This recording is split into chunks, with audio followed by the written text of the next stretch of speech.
Welcome everybody to Bar TV Sports coverage of the Rams 2018 Final Series, and we're here at number 2 Sports Ground. The clouds have come over and it's going to be a bit of a wet affair here on this lovely Saturday afternoon. Of course, it is second playing third. It is Merewether Carlton taking on the Maitland side, and these two sides have clashed throughout the year. They've been very good games with a couple of points separating them.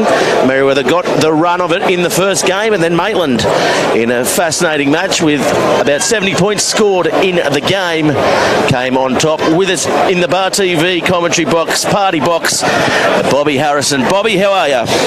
Very well, thanks Gareth. The weather has closed in a little bit here. All that predicted rain that we haven't seen for a long time looks like could hit us very, very shortly, but I agree with you, there'll be nothing in this game. They are very, very evenly matched across both the forwards and the backs, and it could just be the bounce of the ball today that allows one of these sides to go through, to progress through to meet Hamilton next week.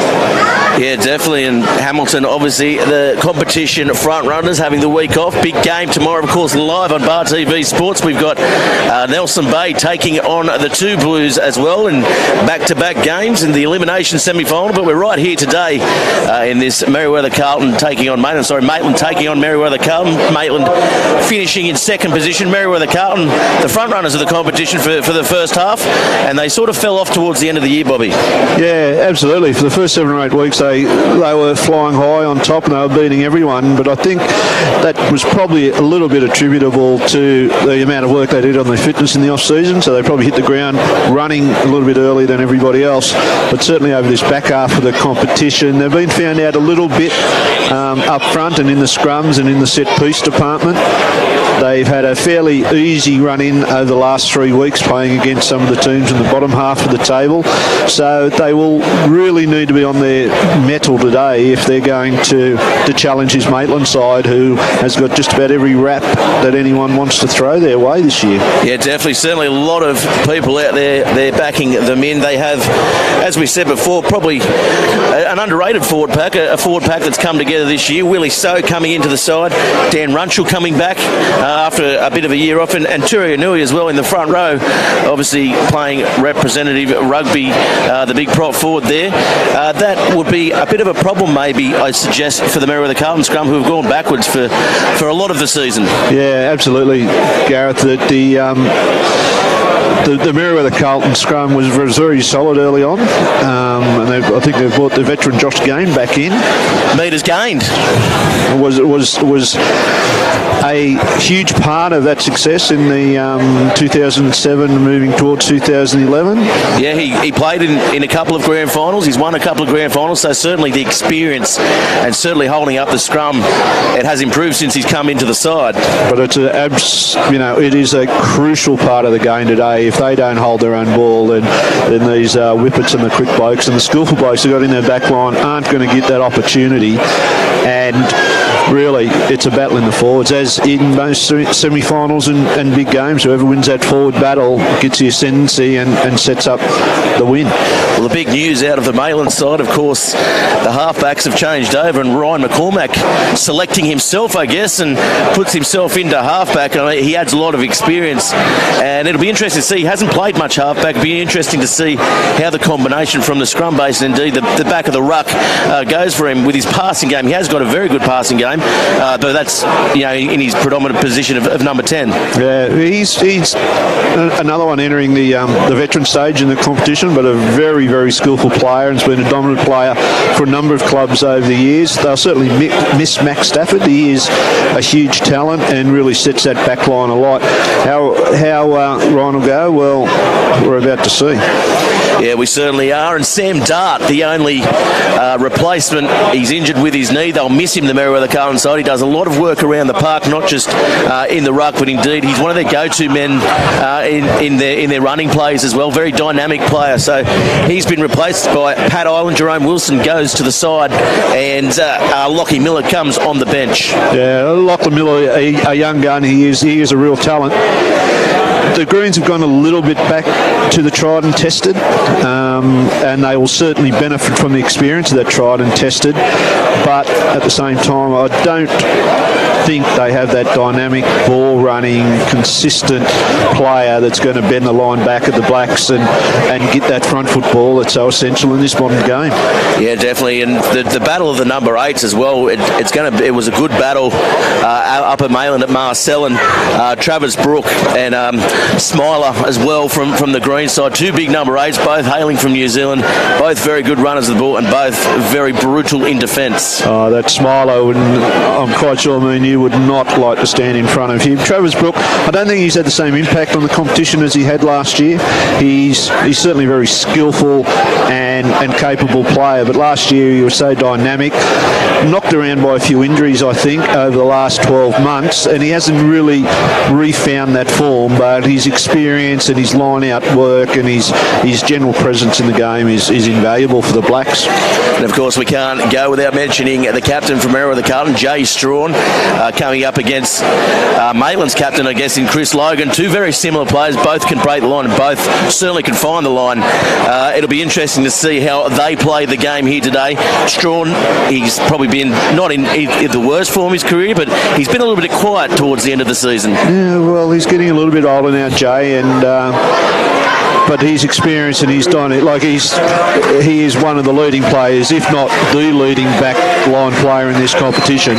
And if he goes off today, the Greens will win. But if the Blacks can keep him quiet, then that's going to go a long way towards them winning as well. Well, it is hard to keep him quiet. He is, of course, playing fullback. Chris Logan in the 12, the Maitland captain as well.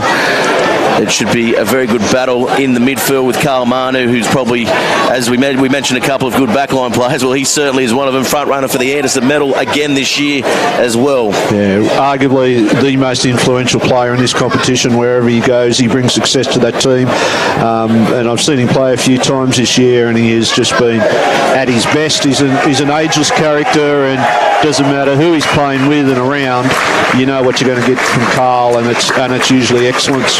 Well, Merewether Carlton led out by their captain, Jay Strawn.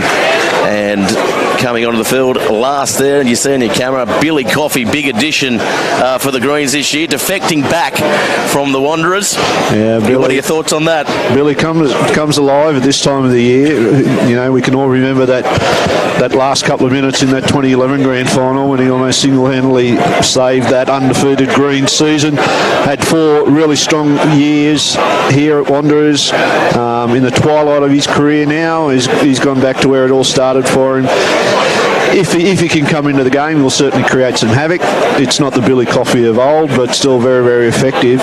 But I think the real battle today is going to be between the two number 10s.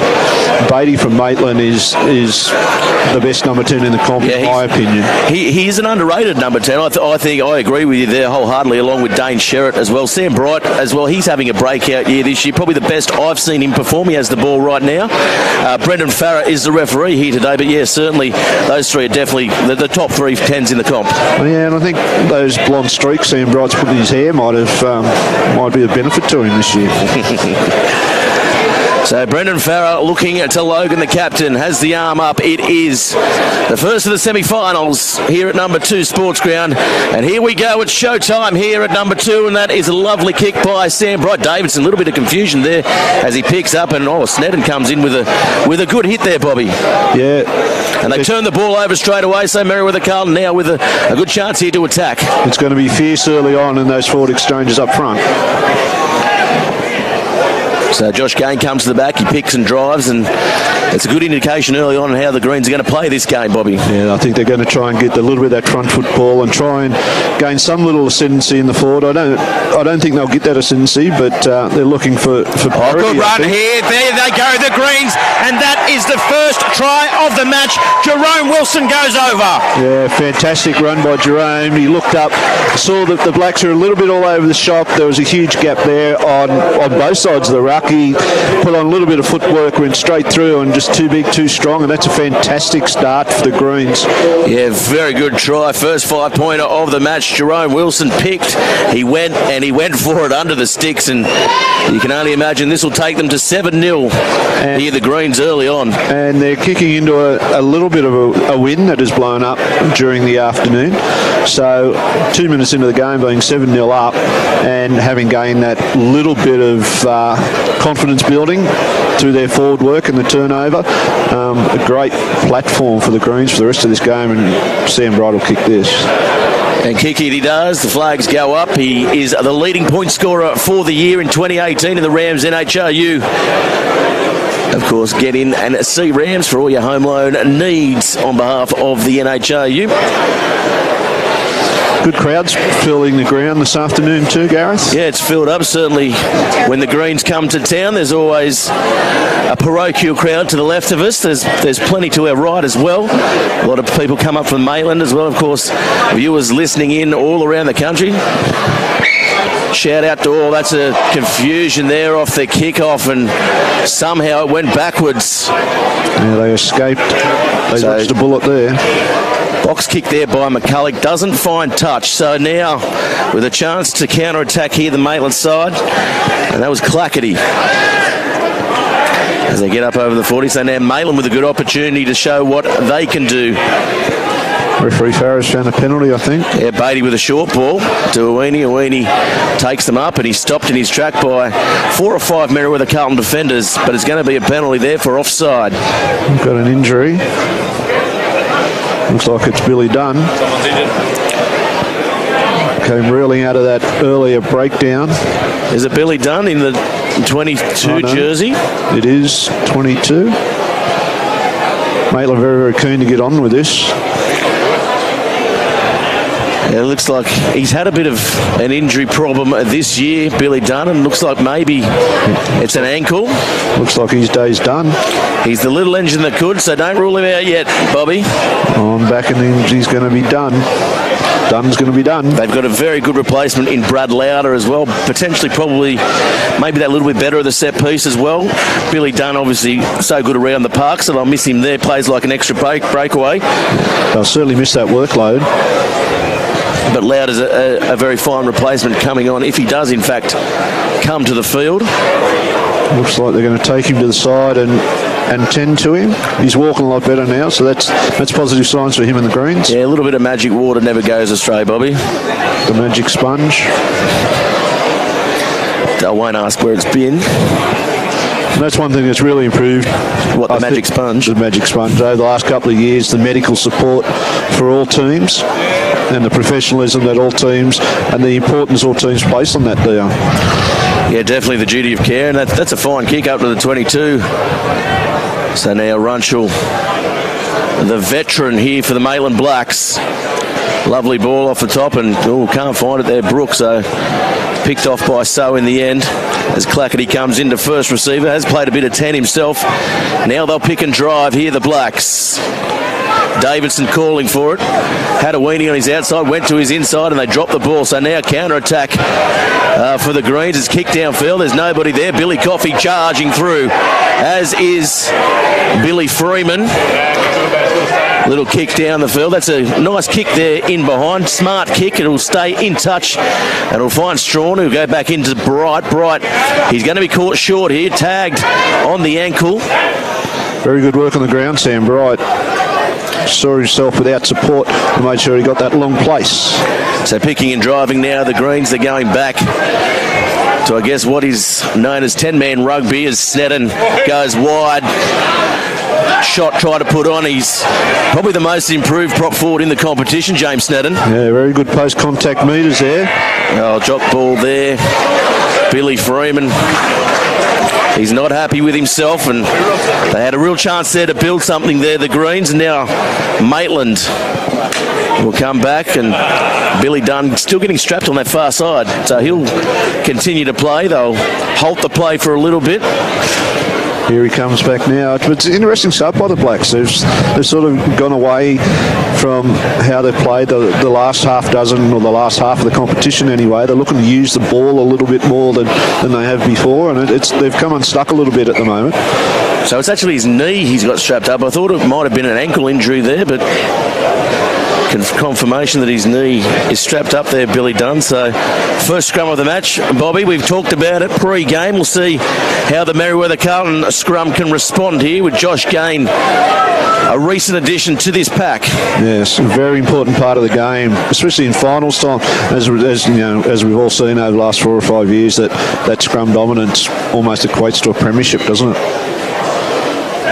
As they fold into each other here. McCormick with the feed, and that's a good scrum there by both sides. Now it comes out. Beatty goes across field, finds Logan. Logan now, he'll find Clackety. Clackety with a bit of space. Eddie Clifton slides across. Oh, nice ball there to Logan. Logan, he's taken down inside the 22. Using the ball well on those edges, and here they come again. That was Birrell. James Johnson captained the side earlier on the year. Manu now, he drifts across, goes inside to Beatty, who goes wide, and he'll be rounded up there. The young winner, Ulrich. Ulberg, sorry. Found an offside penalty, referee Farah. Yeah, big advantage there, and in front of the sticks. Pretty sure this is going to go for 3. Yeah, you'd have to think that they'll take the points on offer here, given it is a semi-final. Looks like Howe's called for a scrum, maybe. Yeah, there's a discussion. They're going to go for goal. I thought he was indicating scrum there. I thought he said scrum as well, but Howe not the captain. I'd say Logan pulled rank there. Yeah, I'll tell you what, in this fading light, there's not a great deal of difference between these two colours of these two teams. No, that's right. The bottle green of Merewether Carlton. And the black.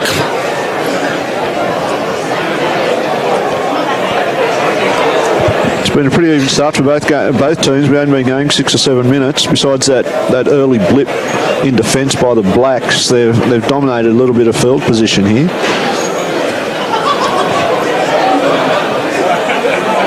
Everyone on the Blacks teams thinks he's going to kick this. They're all back at halfway.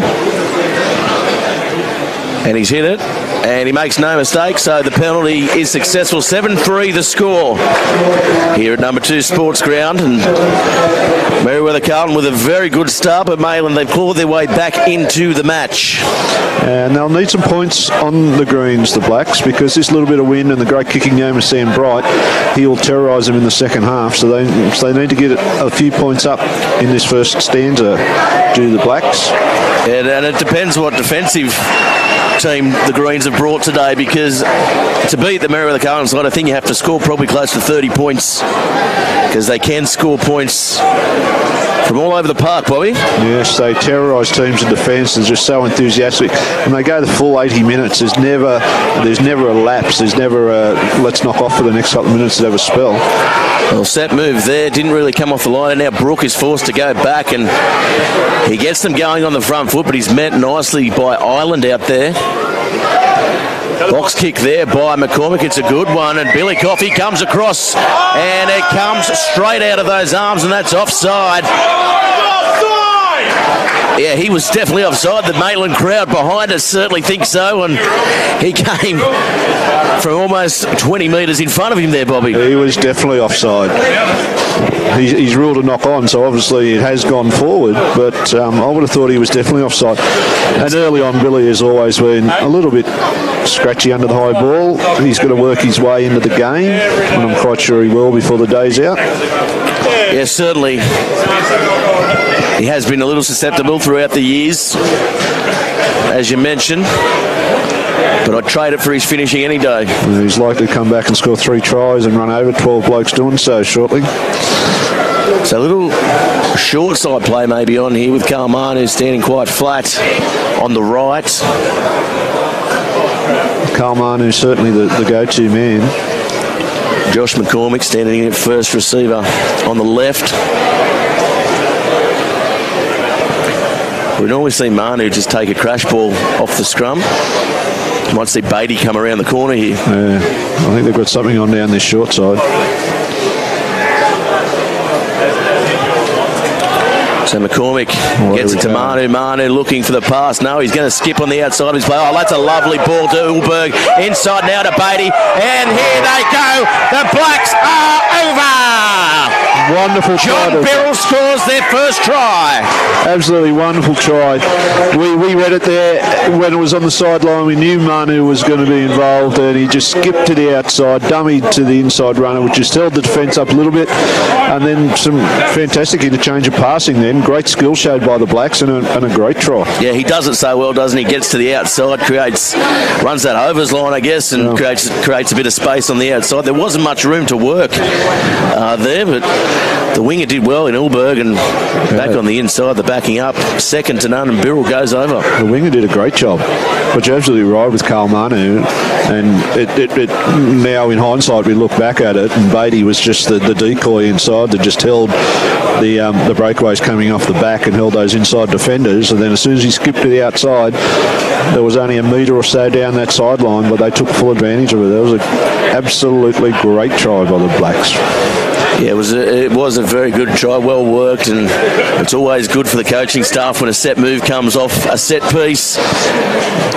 Carl Manu's made such a huge difference to their attack. As I said earlier, he's arguably the most influential player in the competition, and the medal winner.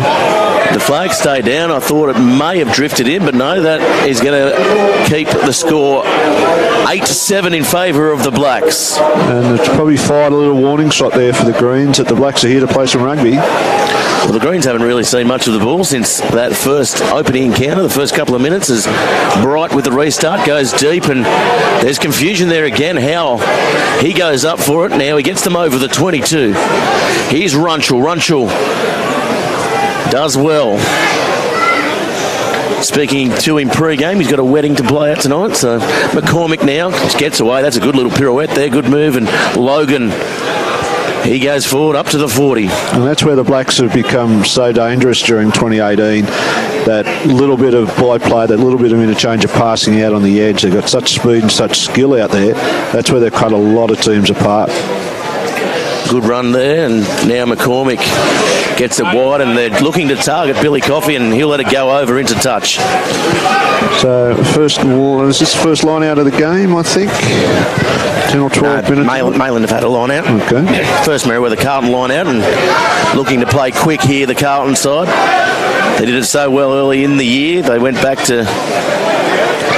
The Blacks are looking like they're warming into this contest, though. Yeah, leaving the line out there.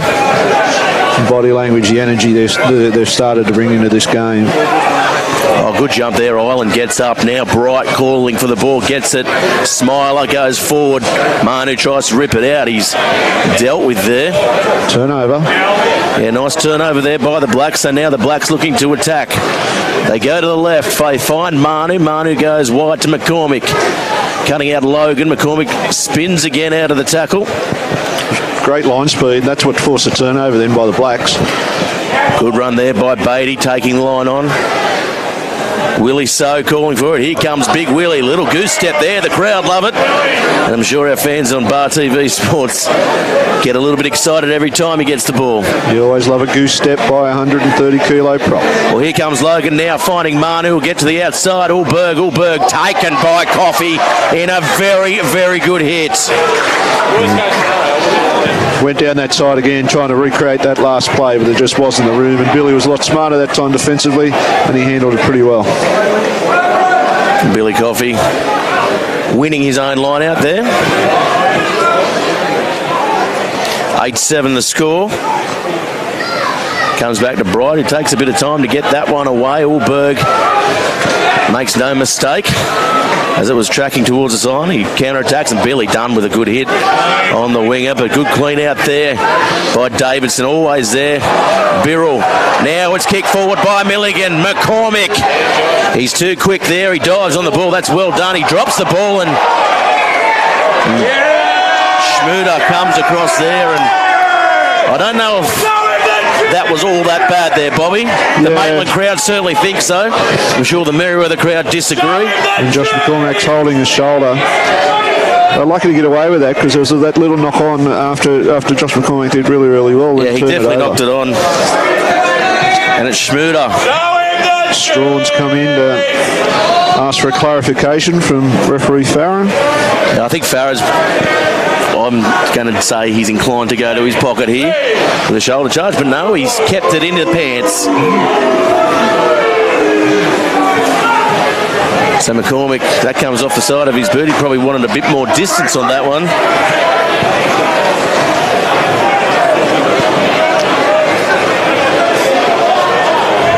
Charuncha with the ball.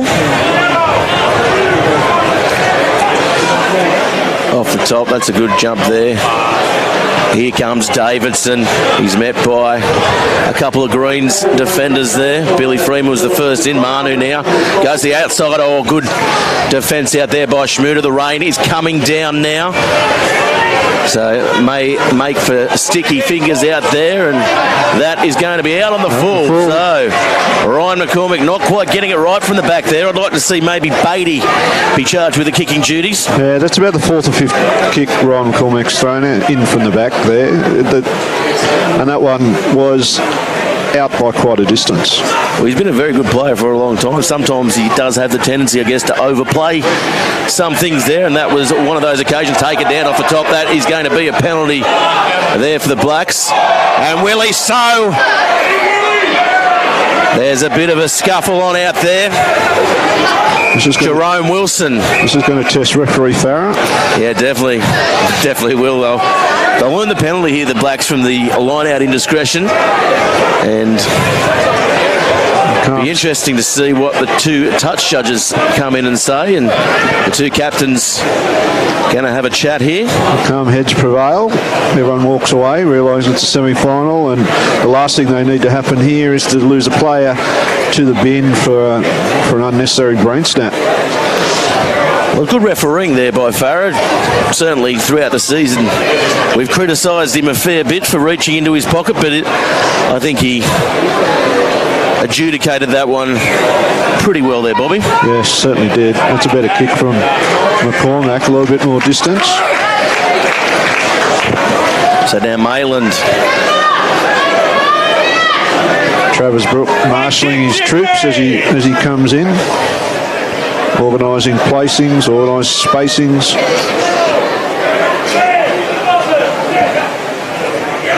Comes off the top, or just reaching for it there, knock on by the Greens. So we're going to have another scrum. Set piece has been a little bit scrappy today. We've only been going 15 or so minutes, but it's certainly not quite on the money as both sides would like at this stage. Yeah, the Greens certainly fire a lot better when they do play that hurry-up line-out. Yeah, and I think Maitland are deliberately making sure that they can't play that hurry-up line-out today. They're not hurrying to any line-out. It's the Maitland way. The Maitland way. So McCormick with the ball. The scrums have been pretty good. Young Eli McCulloch trying to make hard work for the veteran in McCormick. Goes wide to Beatty. Kalmanu drifts out, and Ulberg comes in off the wing. They link up out wide. McCormick puts a little move on Strawn, was turned inside out there and was almost trouble as Davidson first there as always. They're getting the outside fairly easily at the moment. Oh, that's Blacks. A good run there and good defence. Good line speed. Now they come out wide. Beatty looking for Logan. Logan looking to get on the outside. Straightens up and he's taken by Jerome Wilson, who steals the ball, calls for a high shot. And Jerome Wilson's going to have to watch himself here, I feel, because that is probably the third indiscretion he's had. I thought Brendan saw that in the first instance, but I think he might have got a call from the linesman. Yeah, that he got the ball off him, but it certainly was up over the shoulders, around the neck. And surprising they went for the line out there, Bobby. 8-7 the score. They obviously fancy their chances here. I don't know if they'll keep it tight because they have gone wide on every single opportunity they've had so far today. Oh, it's perfect opportunity here for the rolling ball. They do it well, and here they come. Now, it comes off the back. McCormick now finds Beatty, who finds Manu. Manu gets on the outside. Oh, steps again, and that's a try to Carl Manu. What about the footwork there, Bobby?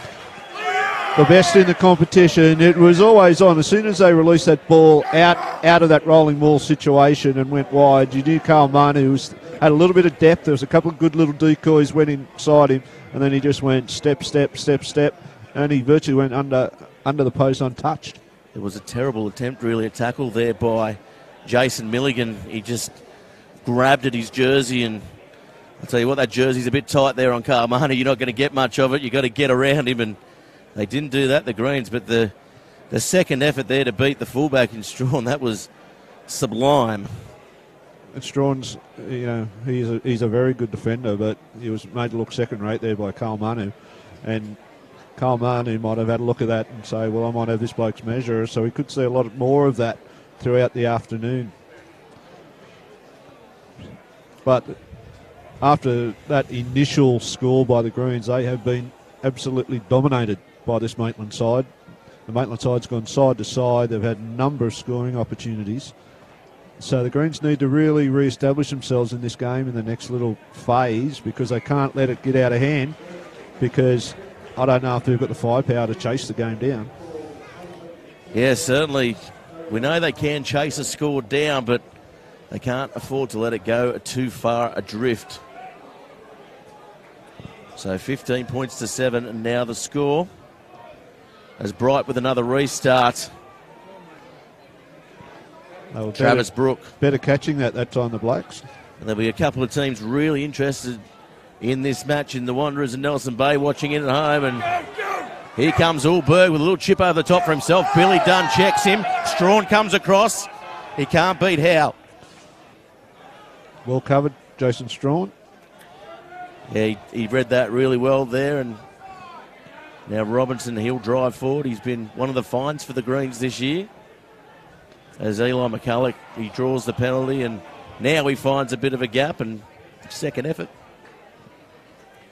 Advantage being played as Gain goes out the back to Bright. Bright goes over the top to Billy Coffey. Billy Coffey will try and run over Ulberg, and he's taken out by Davidson. Farah's going to go back to the original penalty for the offside from Travis Brook. He's playing a very big advantage today, isn't he, Farah? That was a long advantage, and that was a 15-metre advantage too. Very, very dangerous part of the game here for the Greens. The Blacks have really worked into this game, and they're really growing in confidence and throwing a lot at the Greens. They've got to hold strong defensively, because a couple more scores before half-time, and this could blow out. Yeah, it's certainly... They need to score here, the Greens. They have a chance. Sam Bright standing fairly close. Goes off the back, tapped by Wilson, and a tough one for McCulloch to take. He finds Coffey, and Coffey's forced to straighten up the run. Did well. Got the back well.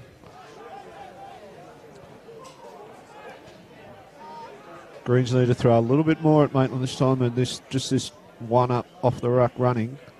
Snedden goes forward. Here's Billy Freeman finding a bit of space. Getting them on the front foot now, the Greens, as they come to the back, and now Sam Bright. Short ball to Billy Dunn. He spins away from Willie So coming across.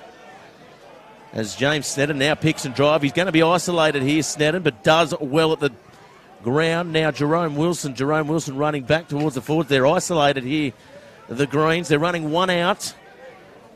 They need to find some structure, Bobby. They do need to find some structure. Oh, good hit there by Davidson. And this one out running is fraught with danger, because eventually there's going to be someone that falls the wrong way or doesn't get the ball back exactly right. Good tackle there by Willie So on his opposite number, Josh Gain. And as you said there, good counter-rucking. There's just no urgency as McCulloch comes through, but there was no urgency there by the Greens at all. And frankly, they deserve to lose that, Bobby. And it's the way of the modern game, unfortunately, that sides think they can pick and drive, or that one-off running and control the ball for 10, 15, 25 phases. It just isn't the way under these rules and the way the game is played. Someone's going to make a little bit of a mistake at some time, and it's going to be straight into a turnover, and that's exactly what happened there. McCormick goes for the line, and that is a better touch finder. He's certainly found his feet, so to speak. In 2018, you've got to play some footy if you're going to have some success. The days of playing the 10-man rugby no longer exist in the modern-day game. So Runchell with the ball. comes in and they win that one there, the Blacks. It was a wobbly-looking throw as Howe comes in for a run, and that's a good run as Jerome Wilson rips the ball again. He's so strong in the tackle as Davidson looks to line up Coffey, and Coffey bumps off Runchell. Good run there by Billy Coffey, trying to get his team going, and now Strawn comes in to take one, trying to ignite his team's chances as we come into half-time. It's a match made in heaven, Bill Coffey versus Nick Davidson. Yeah, wasn't it? They've both got very similar builds. They have got very similar builds. Nick's got a few more tats than Bill have, but... Can you see Billy Coffey, moving into the breakaway position? I could see moving into perhaps a little bit closer, a little bit lesser number than 6 or 7. His father time catches up with him and he gets a little bit slower. He's still quite quick. A great runner. A very good try a couple of weeks ago for the Greens from about 50 outs. He's a real thinker of the game too, and that's what's given him the longevity that he has in this competition and has been dominant as he has been for so long. Because he's not just a one-trick pony. He's a smart player and he knows how to use his assets to the best of his ability and to the best benefit of the team.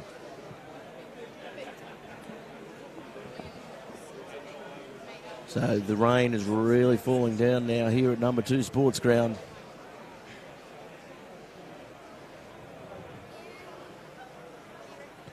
With the rain, the wind has dropped a little though. Off the top. Now it comes to Manu. Manu drifts across field inside to Logan. Good change of line and lovely ball there to Clackety. Passes to Freeman though, and now Eddie Clifton was playing halfback for part of the season. Now Jerome Wilson. Again, the one out by the Greens. They need to show a bit more. They do just there. That's a good ball by Bright. Now Milligan goes forward, loses the ball in contact. It goes backwards. Billy Freeman standing flat. Oh, that's a dangerous pass there to Snedden. He's knocked backwards, but holds his feet. And that's what the Greens need to do. They need to play a little bit of footy. They need to move that defensive line around a little bit. For the last 5 minutes, all they've been doing is that one-up running, and you're not moving the defence at all. But at least they're starting to throw the ball around a little bit more now. And Pat Island is held up here and eventually gets to ground. Here's Jerome Wilson. Jerome Wilson offloading to Josh Gain. Gain, he's been busy so far. And Snedden picks and drives. Now Jerome Wilson will pick and drive and finds his feet. Almost offloading to Billy Dunn there. Freeman now looking to take the ball in. He does just that, and again, somewhat isolated there, and that is a penalty, and you saw it coming, Bobby.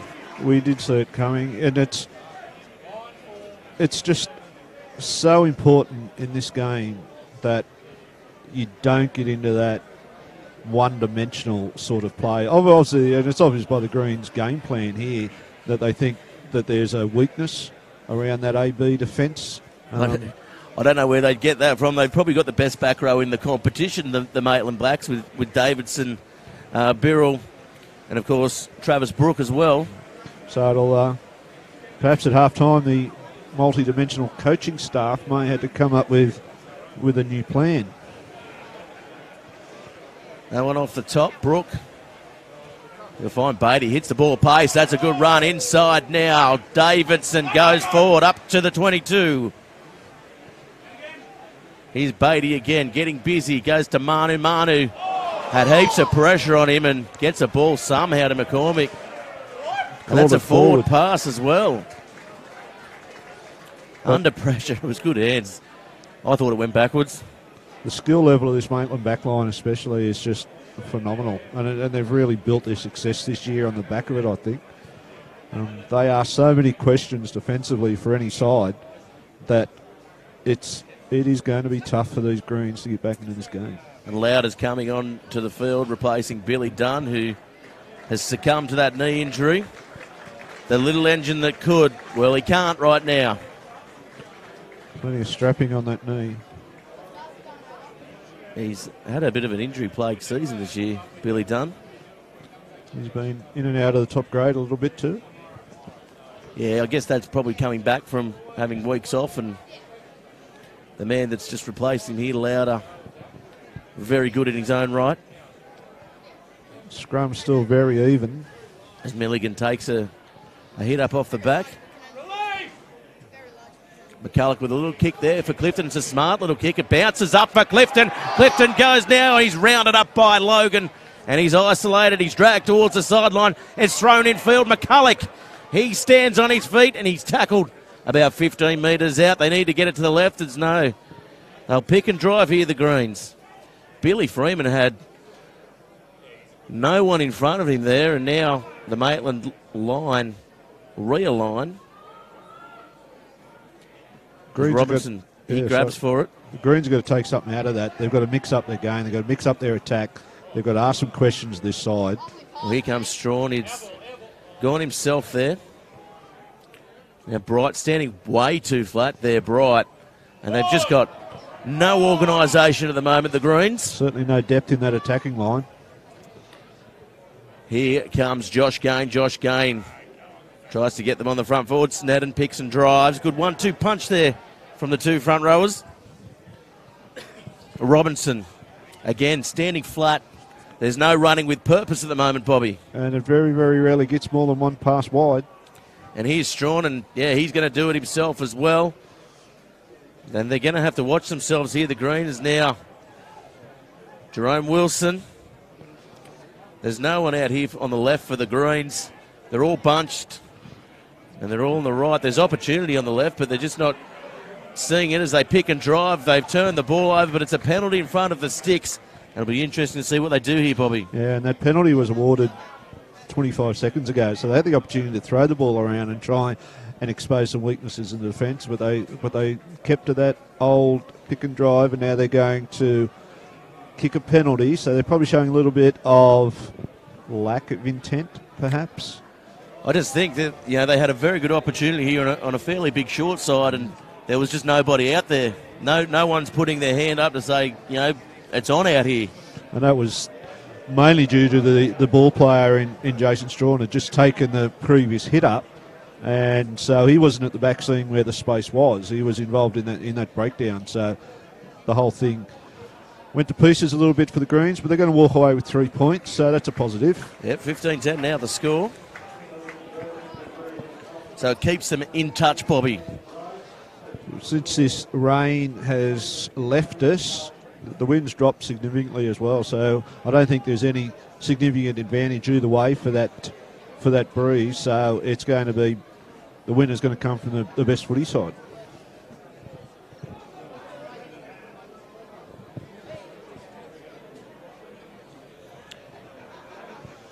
That's a lovely kickoff. Plenty of hang time and finds touch. It's one of the best kickoffs I've seen all year, Bobby. Fantastic kickoff. Fantastic kickoff. Greens probably should have been a little bit more positive and taken that, but they've now got a line-out throw.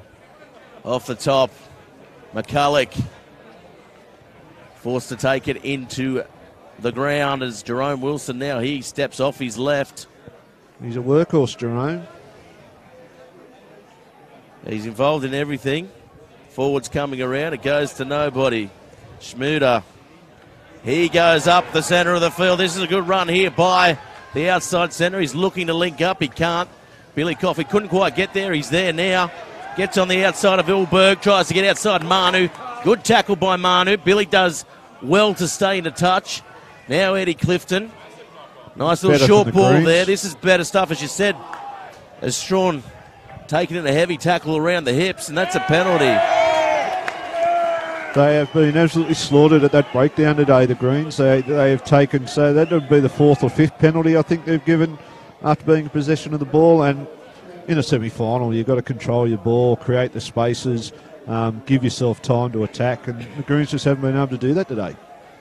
No, they haven't, as McCormick gets the ball downfield. And that is a very good kick again by the halfback, who's played himself into this game, and Stafford might be a bit worried when he finishes his suspension. Yes. The coach might have to drop himself. I wonder how that conversation goes. in the House of Mirrors. So Runchell with the throw again. Shout out to his brother, Big John Runchell. Watching at home. Big Willie. Big Willie so winds up. The crowd winds up with him. Willie's been a real revelation this year. He's always been a good, strong first grader, but he's just blossomed up at Maitland. McCormick does well, and the Greens creep across and shut it down. Now Strawn has a bit of space. Strawn one-on-one against Beatty, tries to find support. And Clifton taken there without the ball. That should be a penalty, is it? I think we're playing the line out.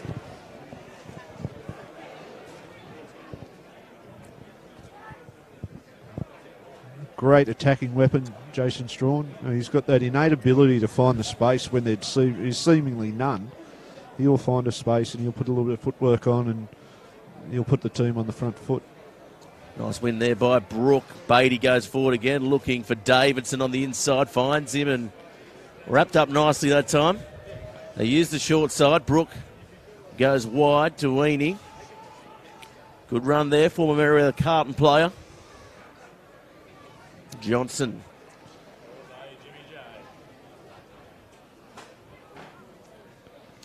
As Beatty straightens and they come across there, the Greens.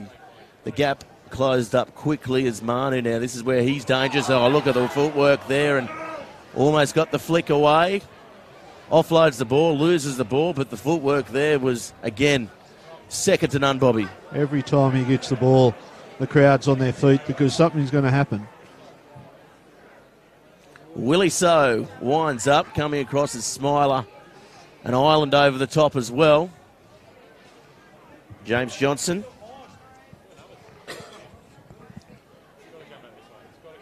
Just waiting to set again, I think, the Blacks. Yeah, knock on. So it'll be a scrum to the Greens. Davidson gave it up. Very important little part of the game, this. Well, it's going to be half-time as well, so we won't get the scrum as all the trainers come out on the field. No, he's just called a stoppage in play, has he? As Robertson. Look how many trainers have just come onto the field. Yeah. It's almost like there's more trainers and players out there at the moment. Stop work day at the council. It looks a bit like that. There's so many yellow vests.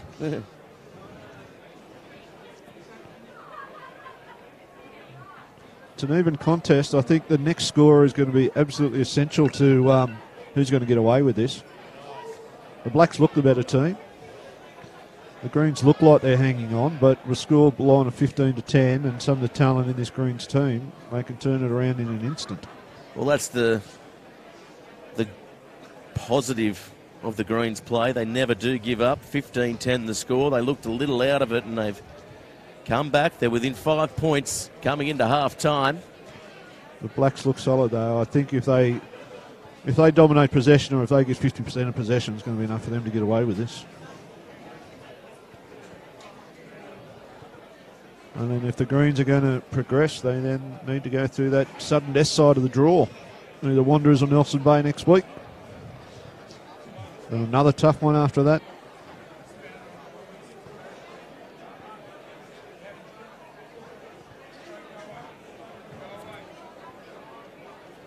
So we'll get one more scrum by the looks of things. This should be the last play or passage of play of the match.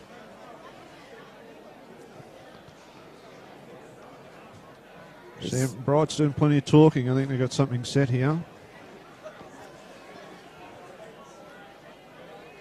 Billy Coffey standing very flat as well. Well, good scrum by the Blacks, and Bright comes forward. Inside ball to Schmuder. Schmuder looks to link back up with Bright, but he's taken the ground, and they need to roll away here, the Blacks. Jerome Wilson, he'll take them forward this time, and Runchell tries to put the shot on him, but he goes over the advantage line.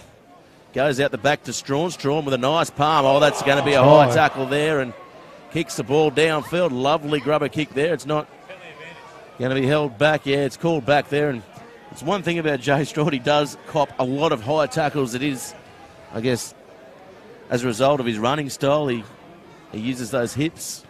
Uses the hips, and he's not the tallest man in the world either.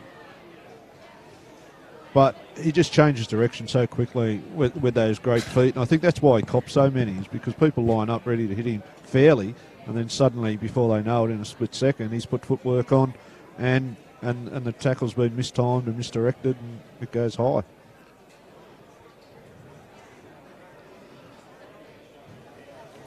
Good touch finder there as we come towards half-time.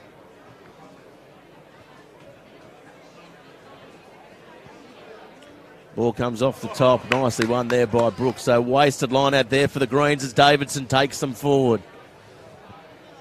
The Blacks in their own right, they'll want to score before half-time's called. Beatty now with a kick downfield, giving it away to Strawn, who's well placed. It's a good defensive line though by the Blacks, and he gets the ball downfield, taken late maybe there. I thought he was in the motion there, and he's going to get a card here, Brooke.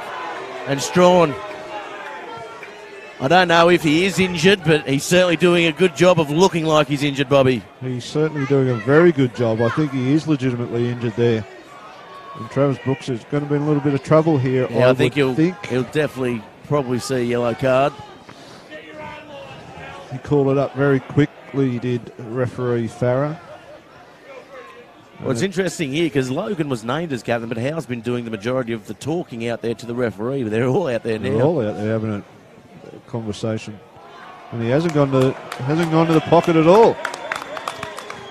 Wow! So they've dodged a bullet there, the big fella. I think if you look at the replay, he was kind of in the motion. He was committed to the tackle, but it was late. That's probably why he stayed on the field there, Bobby. And Joe Strawn is up. It's furling it a little bit. Yeah, knocked the wind out of him. Tap taken there, so they keep it in play. Here comes Billy Freeman.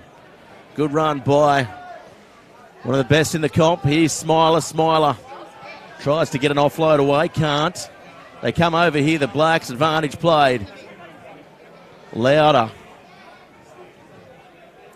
Now looking wide, goes in behind to Bright. Bright finds Billy Coffey. Billy Coffey taken just about on the 22. The old inside ball, one of Billy's favourites over many, many years off the 10. He's devastated some teams with it previously. Here's Jerome Wilson now.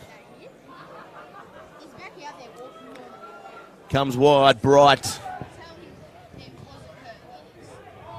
Almost losing the ball there. Inside ball to Billy Freeman. As they'll pick and drive here, they turn the ball over the Greens. And it's a penalty advantage here. You think coming into half-time, you take the points, Bobby. You certainly have to take the points here. Go in at 15-13.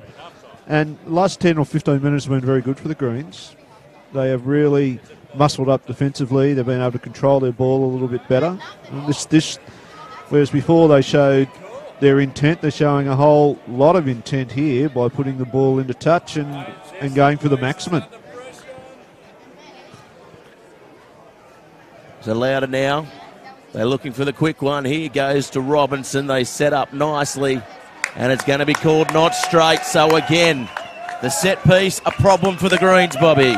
And without a set piece in these big games, it makes maintaining and building that pressure almost impossible.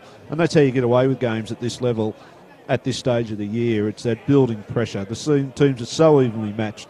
The teams are so good at most things they do that it's pressure that gets you points, and it's points that, of course, gives you the victories. Couldn't have said it better myself, Bobby. Quite sure you could have. Wordsmith that you are. So McCormick with the feed. Good scrum by the Greens. They try and scuttle the Maitland. Oh, it's dropped ball. Picked up by McCormick. He's going to be taken in goals.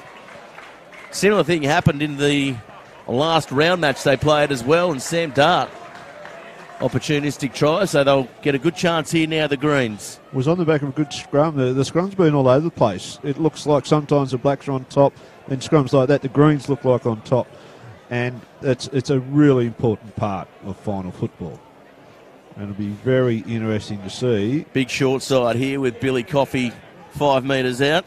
It's got to go one-on-one. Bright long pass to Billy and put him one-on-one with this winger. Jay Strawn standing directly behind the scrum, so he He's giving himself the option of both sides. Bright having coffee on the outside and Strawn on the inside. It's a fairly luxurious spot for a number 10 to be in. He'll probably go through untouched himself. Big, strong player, Sam Bright. Always working on his game as well. Just finalised his law degree as well. Sam Bright might be able to represent me or you one day, Gareth. Pro bono. For me, anyway. I don't know about you. Well, I did mentor him through all his years of high school, so... Oh, good scrum by the Blacks this time. Smiler off the back. He's going to go close, but he's going to be held up. Quick balls needed. McCulloch, he's wrapped up. Tries to do it himself. Got to get the ball to the edges. Yeah, Jerome Wilson, they pick and drive, but the Blacks, they're up to the task. They go again here, the Greens, as Snedden drives forward. Bright needs to get his hands on the ball here, I think. He has Strawn on the outside. Here he goes now, so Bright, flat ball to Strawn, ducks under a tackle, Kilt still going. Strawn goes back towards Howell. Howell does well. And that's what they need to do. They need to get the ball wide. Then they can go back to the pick and drive. As you say, that looks like he's almost over there, Bobby. They reach out there. That's going to be a try. Eli McCulloch from the back. You're going to talk to the touch judge, but I feel that's a try, Bobby. The crowd went up. He had a quick look at it, Brendan Farrar. I don't think he's convinced, but he's asking the touch judge. Yeah, they give the try. So Merriweather Carlton hit back.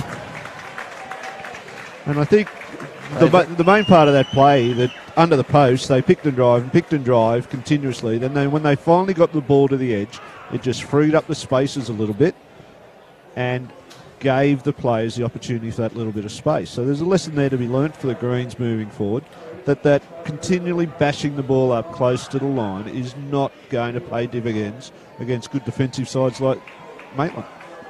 Yeah, certainly. I totally agree with you there. And they've played themselves back into this half, the Greens. Somehow, it's been an ugly half from their standards. 15 minutes ago, they were dead and buried. Maitland were all over them. But you're right, they have come back into this game very, very well. And they're going to go in with a half-time lead, 17-15, as we take a quick break. It was a fascinating half of rugby here on Bar TV Sports. We're going to take a quick break, and we'll be back with all the second half action.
Well, welcome back, everybody, to Bar TV Sports coverage of the 2018 Rams semi-final series. We have the qualifying final here. Maitland taking on Merewether Carlton. It was a game. Merewether Carlton scored an early try in the first half, and then they came back, the Maitland side, and Merewether looked out of it for some of that half, and then somehow, before half-time, they've hit the lead and now lead this Maitland side 17-15. There was a couple of blow-ups, some big hits out there, and of course, we're joined right now with Bobby Harrison. Bobby, pretty good half of rugby. Was very tight half of rugby, and as we said at the start of the game, this was always going to be nip and tuck as to who was going to get away, and there was various parts of that game where the Blacks looked like they were going to skip clear, but they didn't. And well, second half's on. That's a good kick there by McCormick, and somehow that stays in. I thought that stayed in touch there. Well, the linesman put his flag up as if it had of, and then there's various discussion going on. Yeah, I'm pretty sure our cameras are probably obscured by that tent down on the sideline. But from my vantage point there, I thought definitely the Blacks bounced in. The Blacks still think it bounced in. Yeah, Travis Brooke had a lot to say to referee Brendan Farrer, who's refereed quite well here today. He's done. He's diffused a couple of potential situations very, very well, Brendan. He has refereed very, very well today. Of course, the ladies' match coming up next here. The grand final qualifier between Wanderers and Merewether Carlton. Good old-fashioned rivalry. The winner going through to play the collaborative Waratahs in the grand final. Good scrum by Maitland. Off the back is Smiley. Floats one out to Strawn, who'll settle the play and kick it along the ground to McCormick. 22 out. It comes off the side of the boot. Jerome Wilson's under it. He lines up Josh McCormick. He gets around the legs. Good tackle there by the fullback. An equally good chase off his own kick. Here's Billy Freeman. Somehow finds a bit of space on the outside of Willie So. Through two tackles. Milligan, one out stuff again by the Green. So they're going back to the original game plan, and that's a penalty. I thought he blew the whistle too early then. He was still in motion. It's been a common penalty, though. Whenever the Greens get a little bit isolated, the Maitland on ballers are so good, and they get their hands on the ball and virtually make the decision very easy for referee Farrer. So finds touch on the far side.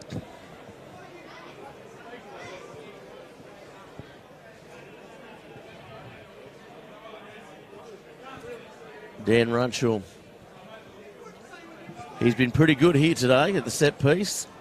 It's been firing here for Maitland, and Travis Brooke again so good in the air. He's a colossus at line-out time, Travis Brooke. Ulberg takes a hit up. Still going. He's been good himself, the little winger. Played with plenty of courage. Dan Runchell now, he'll get over the advantage line. Goes to Logan. Logan steps back infield and taken nicely there by Schmouder. The Schmoo, they call him. He's had a good game, the Schmoo, too. There's Dan Runchell again taking another hit up. This is good build-up, good play by the Maitland side. Oh, Josh Gain coming off the line, ready to hit Willie So. They were totally unprepared for what was going to go on then, the Blacks. Their backline were all over the place.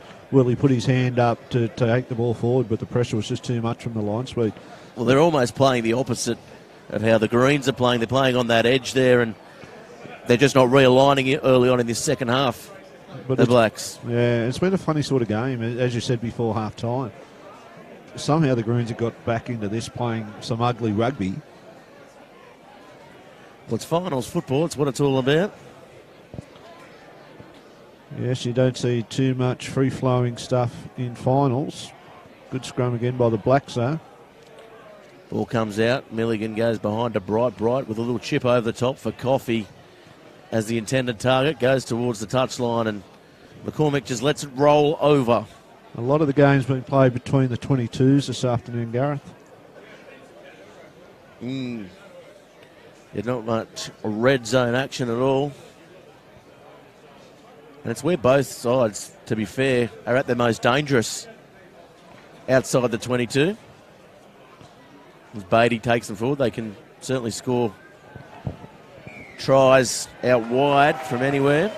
That's a penalty to the Greens this time. And after that good period in the first half when the Blacks looked like they might have kicked clear in this game, they just haven't been able to free up that back line at all. Beatty at 10, just after being given huge amounts of room, just can't find any space to free up the outside men. Well, it's a good kick into touch. Inside the 22, Sam Bright getting them on the front foot. Josh Gain, the veteran, getting to the line out first. And that one certainly not straight. Their line-out's been poor all day, the Greens. That was quite bent. And we've said it before, but it just really unleashes that pressure valve on the Blacks. And for the Greens to score points, they really have to dominate possession and allow their attack to get into the structure. And if they can't get that continued possession, then their attack is hampered.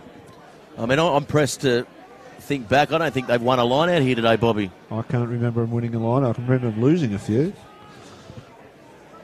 You're always as good as your last. As it comes to the back, a better scrum by the Greens that time. Beatty goes forward, turning Logan back on the inside, finds a bit of space, but they come across there, and it was the second rower making the tackle. Now, really, you'd have to say the breakaway have to make that tackle, but Billy Coffey skips away now, looking for support, finds Willie So. They're good friends off the field, the prop forward and the winger. I think Willie works out at pinpoint. Awini thrown back towards the 22. It's knocked on there by the Greens, though. And the game's got very ugly all of a sudden, as both sides thrust and parry for a little bit of dominance. A couple of tweets in at half-time as well. A little shout-out to Justin Lees and his kids. Of course, Justin Lees a pony boy, having a good day on the couch with Sky Racing, Bar TV Sports on the iPad, and the kids there watching it with him. That's fathering 101. That's a dream day, isn't it? John Fordham listening in. Big Green supporter. And, of course, Dr. Matt over in Hawaii. Watching in, of course, all the Maitland fans not making the trip up the expressway. Here comes Karl Manu now. That's a good ball to Ulberg. Ulberg with a pass only a winger could throw. Inside to Logan.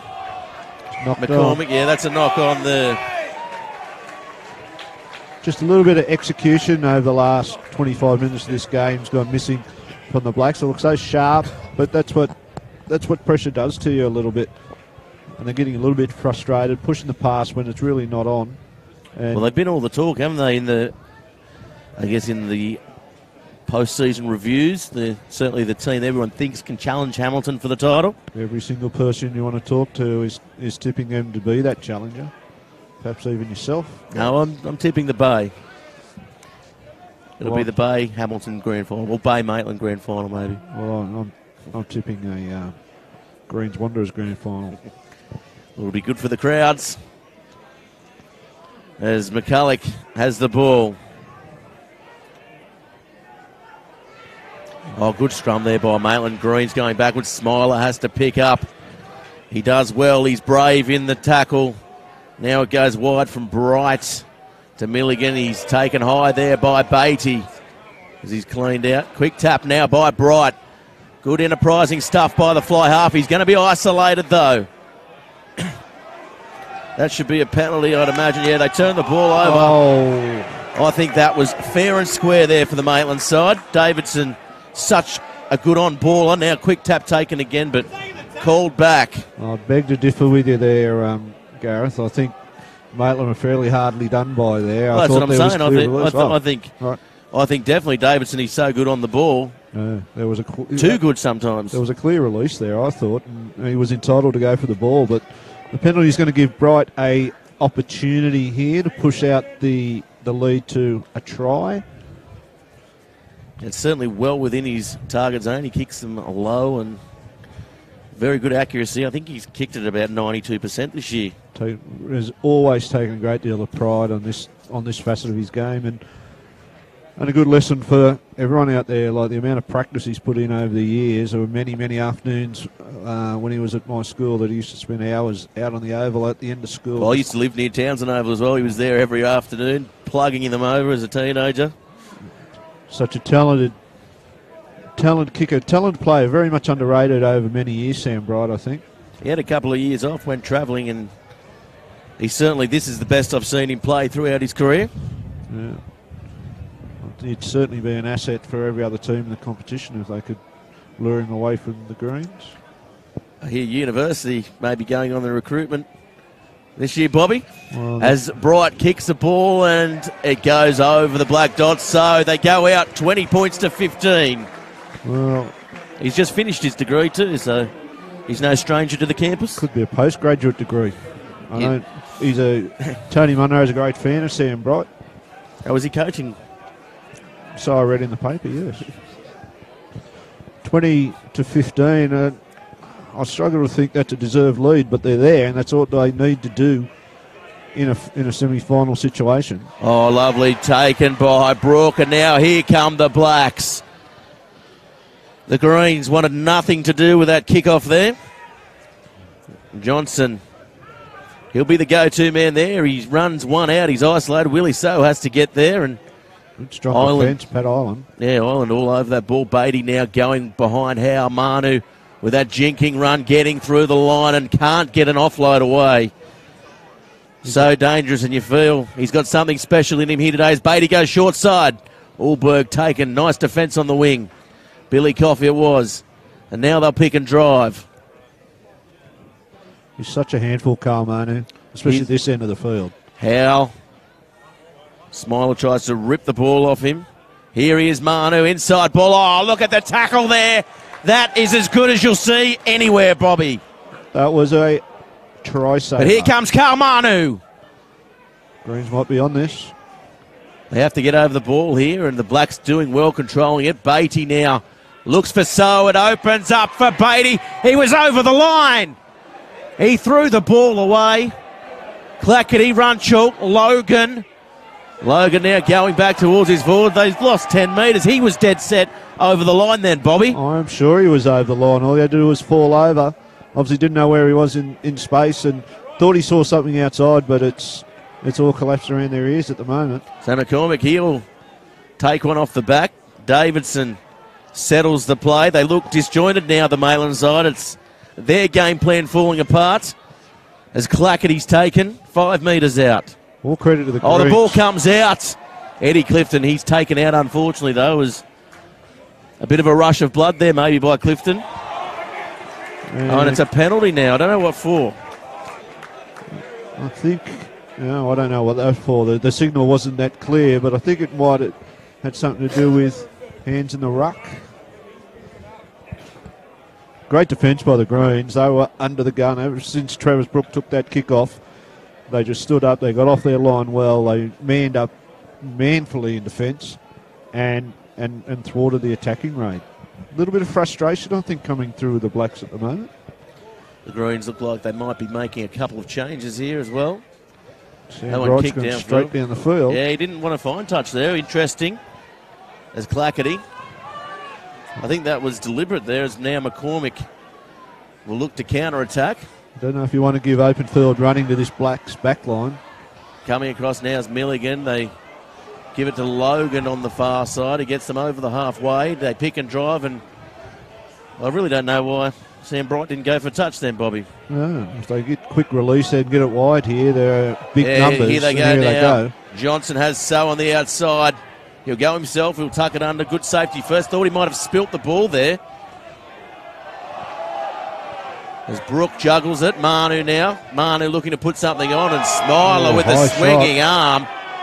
I think it was just lucky he didn't collect him there. He's got the call from the touch judge. So advantage being played. Little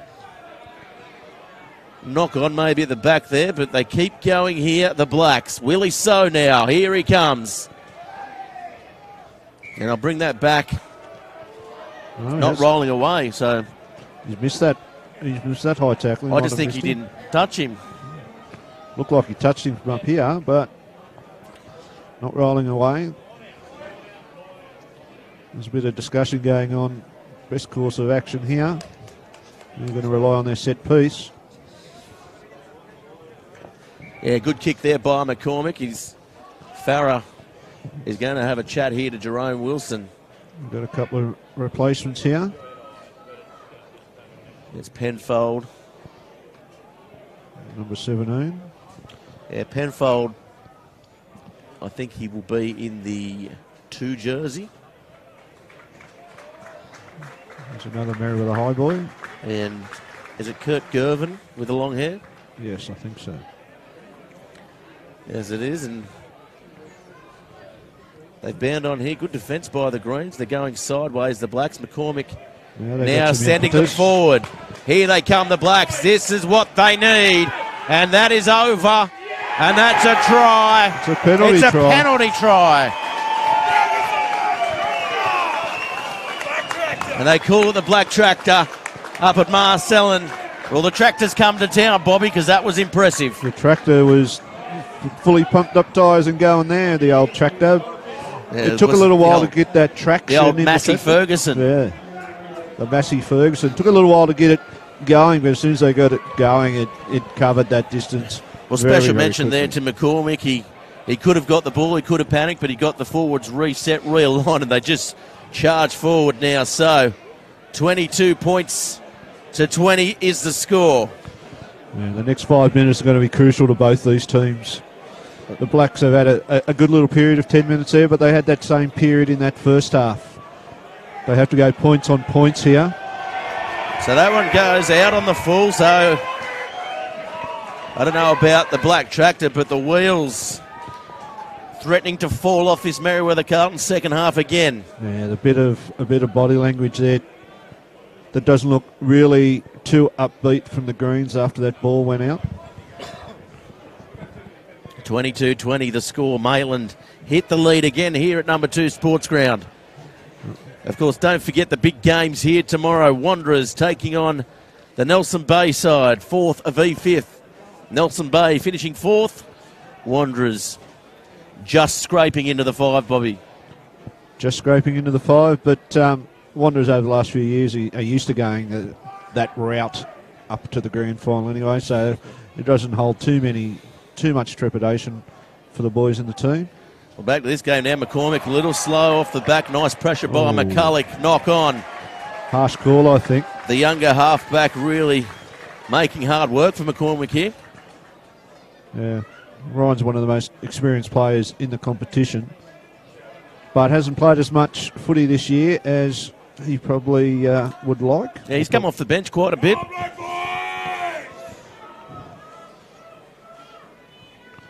So they've come back after that kick going out into touch well, the Greens, but they really need to do something positive from this break, from this set piece.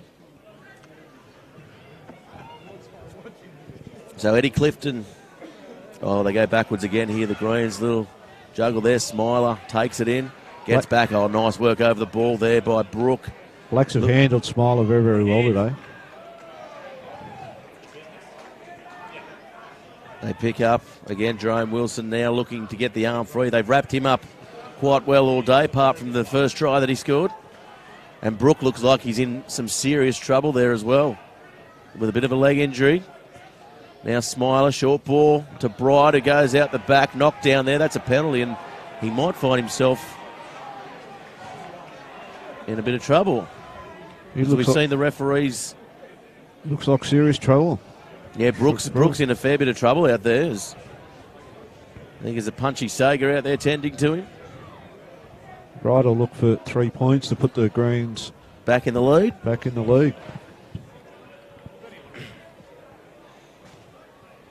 Well, we said at the start this was going to be anyone's game, and then the lead swapped so many times, and just when we think one side's on top, invariably the other side come back into the game and get points. So 20-odd minutes to go. Anybody's.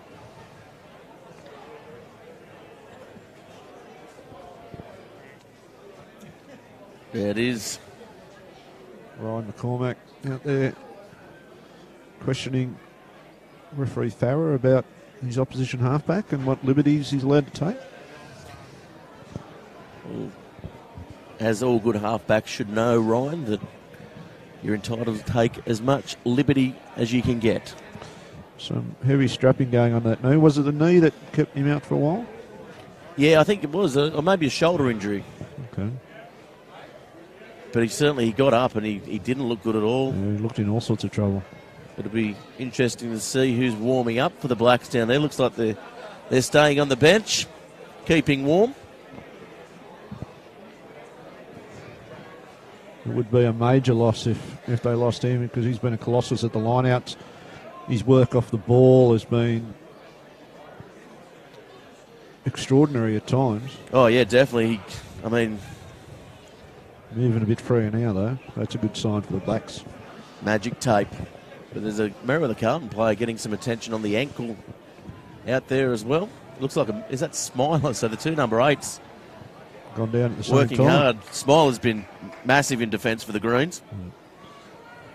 And he's done very well off the back of the scrum too, because at times throughout this game that scrum's been under enormous pressure. And he's been able to pick and secure the ball every time. So Bright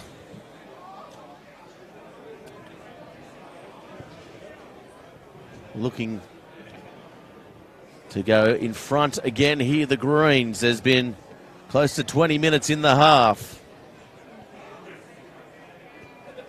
And he spent a couple of years in the wilderness, didn't he, Sam Bright, in the lower grades? But obviously that little bit of experience, the coaching staff have seen his leadership and his ability to control the game as an essential factor. Well, he's hit that and he's made no mistake again. So 23-22 Merewether Carlton. Who will be the side here that finishes out in front, taking on the Hamilton Hawks? I know Bubba Coleman and co, they'll be watching in intently at this one and would be quietly confident given the scrappiness of the match, Bobby. I think they would. They're going to be a very, very tough side to beat. The Hamilton Hawks, the wonder is the two Blues played them last week and we're in the game for probably 50 minutes, but then just their power and their speed and their organisation just overpowered the two Blues at the end. Well, here comes Smiler now for the Greens. He's bent backwards. Comes back now to Bright. Oh, shades of 2010 there. He took time to release off his own line. I shudder when I think of 2010. Don't worry, so do I. Last game I ever played, Bobby. Sam Bright sent me into retirement. As Davidson goes forward. It was against the same opposition too. It was. Adam Perkins. Must have been offside that day. Oh, yeah, 10 metres offside. Now it comes out the back to Manu. Manu straightens up. So strong. McCormick goes wide. Logan now searching for Ulberg, and Ulberg goes inside. Logan's taken nicely in the end. He's a workhorse, Billy Freeman, isn't he? Yeah, he certainly is. As Johnson now, another workhorse, gets them up to the 22. Davidson picks and drives. He's driven back, probably for the first time in a long time. Almost force a turnover there, the Greens. Now they work the short side. McCormick gets it to Logan. Logan can't go with it now. Here comes Billy Coffey. He's called back. Unlucky. I don't know what he's called back there. I think he's called back the Maitland knock on. He has. Yeah, double knock on maybe. Must have blown the whistle too early. Billy was away for the prize then. It would have been interesting to see if Clackety was coming across, if he had the pace to catch Billy. I would back Billy, not so much in terms of the pace, but the one-on-one situation. I've seen him run over people so often over the years. His footwork is actually very underrated as well. He can turn at pace as well. Spend as much time in the gym doing all the little fancy bits and pieces that he does, and he leads his clients through. It's something's going to rub off. I must get into that gym. Quite sure you'd experience great benefits.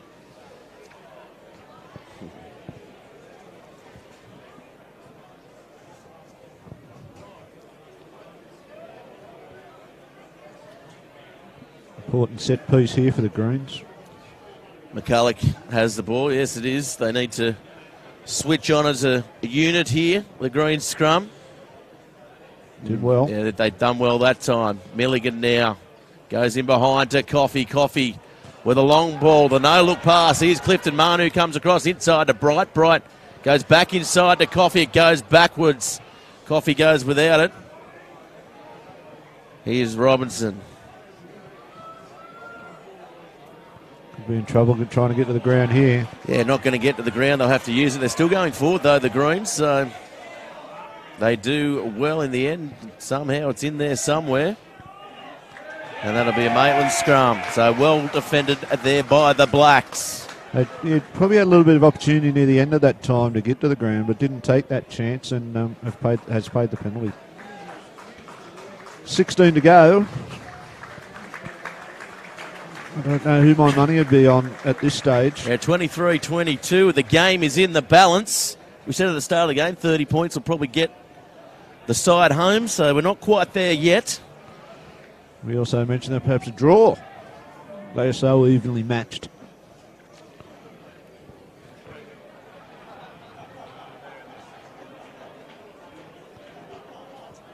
Important attacking opportunity here for the Blacks. 40 out.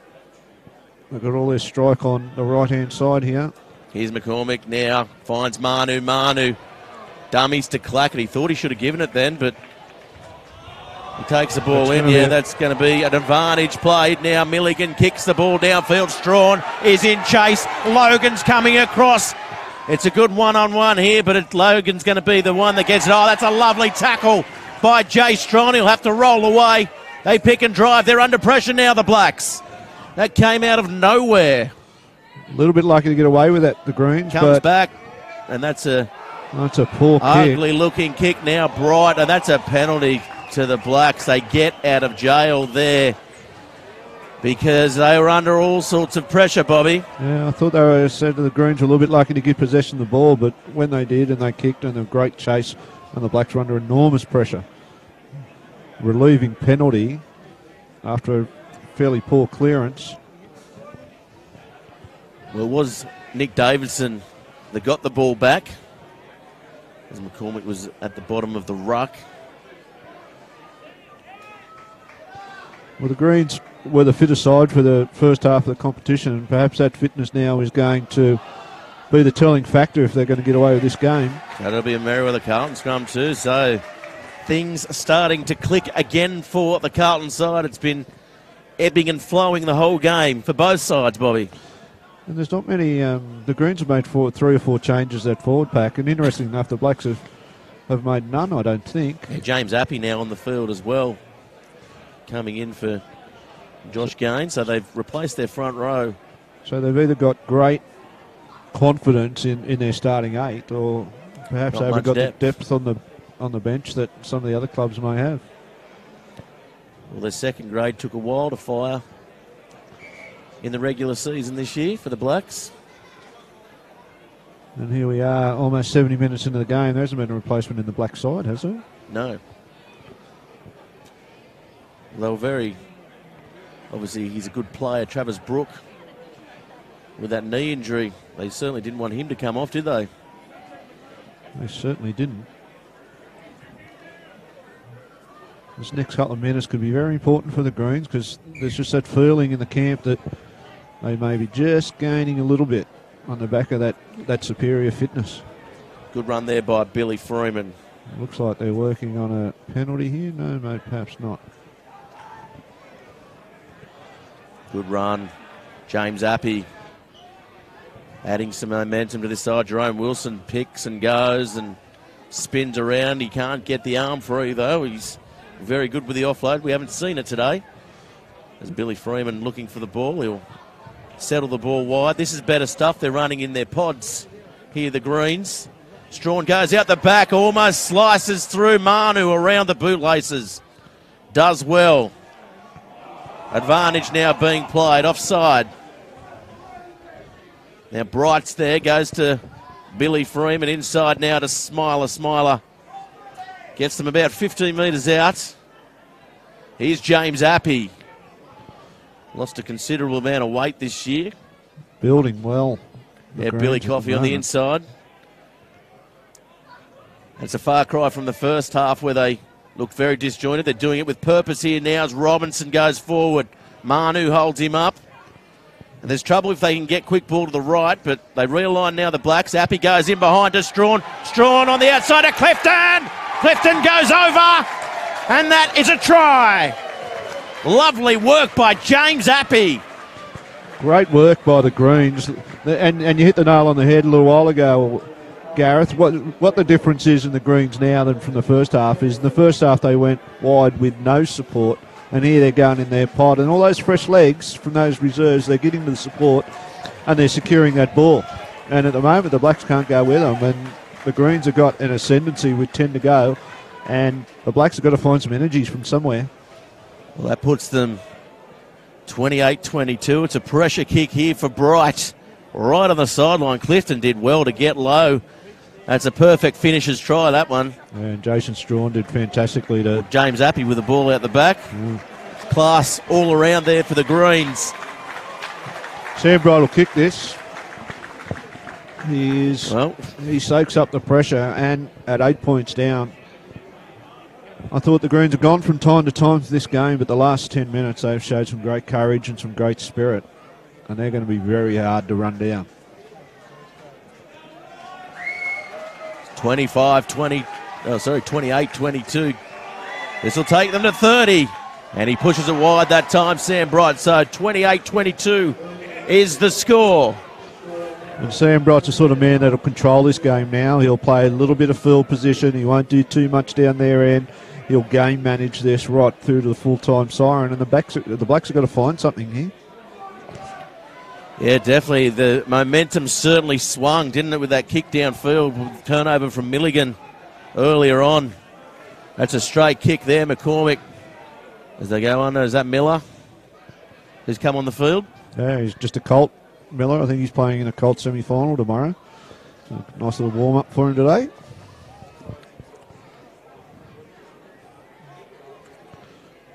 Eli McCulloch with a box kick, and McCormick, a very good placement there from the fullback. He read it well. The kick chase was a little disjointed there. There was a little bit of worry for the Greens as now Travis Brook takes it forward. Oh, James Appy with a beautiful hit. Came off the blind side and really dealt with Travis Brook, who's probably copped the most he's ever copped in this competition here today. He certainly has. So here comes Logan now. It's broken field. This is dangerous for the Greens. Taken from behind. And Appy comes across again. Now they go to Beatty. Beatty looking for Uini. Uini bumps one off. Manu to Clackety. Clackety. Not much room, and throwing himself at it was Schmooter. The Greens really, now they've lifted and showing the desperation they needed to show in the first half. And lifting very well. I think referee Farrow didn't pick up that forward pass, got the call from the touch judge, and I think fair call. And you're absolutely right, they have lifted significantly. And I really think it's been on the backs of some really smart replacements and fresh legs. 10 minutes remaining in the half. Frustration in the Blacks, you can see it in the body language. But any side with Carl Manu can come back from anywhere. Yeah, certainly. Well, there's a try in this. It's as close as you see in semi-finals as Schmouter takes them over. He's been great for him today, Schmouter. The Schmoo. The Schmoo. Comes back to Bright again. Off the side of the boot, goes towards the that game management. Yeah. Lovely work there by Bright. Stays in. Clackety does well. Now he's looking to counter-attack. Good chase by Bright. And McCormick takes them to the halfway. Black slowly getting back on side. Look at the enthusiasm in that Greens defensive line now. Yeah, definitely. The line speed's there. It hasn't been there all game. Now they pick and drive. Johnson. I wonder what happens when you get 6 points ahead in the last 10 minutes of a major... Here's Runchel. Happy was going for it again. Manu with something on the short side, and Goes behind everybody, so it's falling apart. The black tractor has a puncture here, Bobby. It's got a big puncher, and I don't know if they've got time to replace the tyres on it.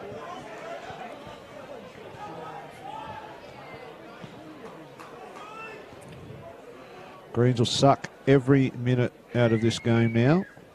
7 minutes remaining on the clock, on the scoreboard. The official time. They are masters of this situation, the Merewether Carlton club. Well, in the last few years in the semi-finals, it's been come from behind wins. So, as you said, Sam Bright, the veteran of the side, although he doesn't like being called that. His game management is the key to the Greens getting the victory here. You can even see him now. He's looking at every possibility. He's talking to everyone around him. Inside to Milligan.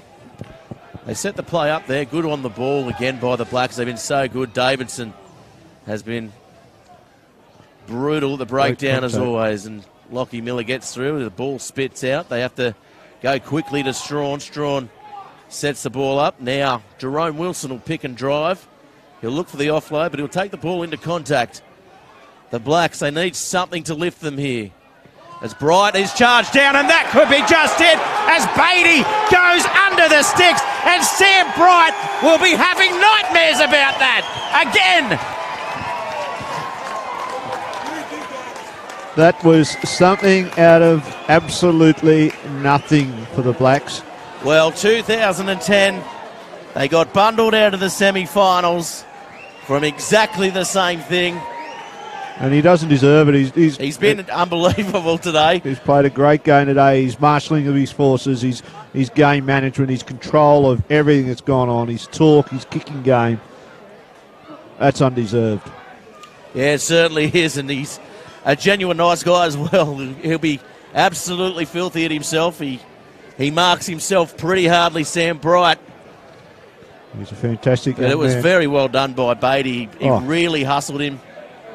He got right in his face, right in his grill. The ball, it just bounced up into his hands. You couldn't wish for a better bounce. And it came out of nothing. Like their line speed and their energy had sunk the Blacks, and suddenly he took it upon himself, Beatty, and pushed himself that little bit extra up in the line, and it's paid off for him. He scored under the post, and he was going to convert this. That's going to put the Blacks in front by a point with 4 to go. You can see the coaching staff on the far side on the radios and getting the messages through. They are on top there, the Greens, and now they go ahead. The Blacks, 29-28 here at number 2 Sports Ground, and we are up for a thrilling finish here. A penalty is going to win this game for one team or the other. He's a sharpshooter, Sam Bright, so any penalty at all to the Greens in kicking distance, and he'll have a chance to atone. Was kicked too. Oh, Davison spills the ball. Uncharacteristic from the breakaway. He's been superb out there today.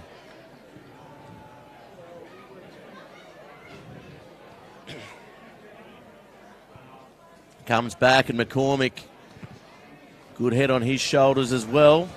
I think he would have liked a little bit more distance there, but the Greens line out has been poor today, so perhaps they don't need the extra distance. Well, looking for the gap there, Farah, for the first time today. Has to stay in there. Miller off the top. I don't know if that was straight, but did well to replace him. He's on inside ball now to Coffee in front of the sticks. They'll probably try and work the penalty here, you'd think, as Robinson goes forward. Good run there. One of the finds of the year, as we mentioned before. Milligan now, one off the Greens. They need some structure. They're bunched. It certainly looks like they're going to work for a penalty here. They're going to pick and drive. Blacks need to be nice and disciplined. Here they go again. Good defence there in the A and B channel by the Blacks. Greens have just got to make sure they have support every time that runner goes to the line. Billy Coffey hit around the legs there. They go again now. Billy Freeman, it is. Former university player. Just taking inches here, the Greens.